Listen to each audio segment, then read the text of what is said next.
Parang naka-DSLR na rin ang Android phone mo dahil sa quality at subject separation ng camera app na ito.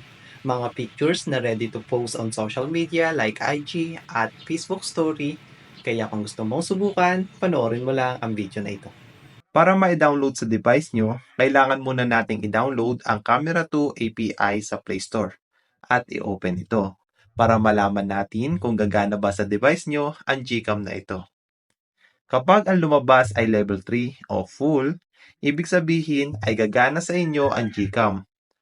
At para ma-download ang app na ito, pumunta lang sa kahit anong browser at i-search ang LMC 8.4 R18 at i-click ang Celso Azevedo website.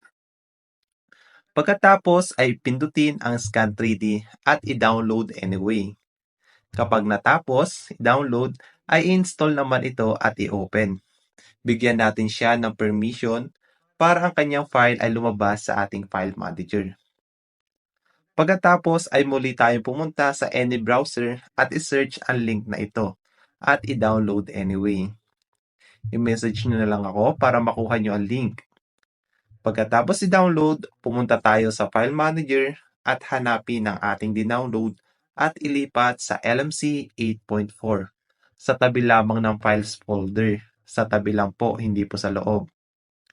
Pagkatapos ay gamitin na natin ang Gcam. I-double click lang na mabilis ang area na ito. At i-import ang Axfire Special Edition. At magkakaroon ka na ng quality na camera gaya nito. Kada linggo ay mag-a-upload ako ng mga configuration, kaya kung gusto mo maging updated, i-follow mo lang ako. Ito nga pala ang mga device na pwede ang Gcam. Pero outdated na ang information na ito. Kaya kung wala ang device nyo sa list, subukan nyo lang ang procedure na itinuro ko. Hanggang dito na lang ang video na ito. Salamat sa panonood.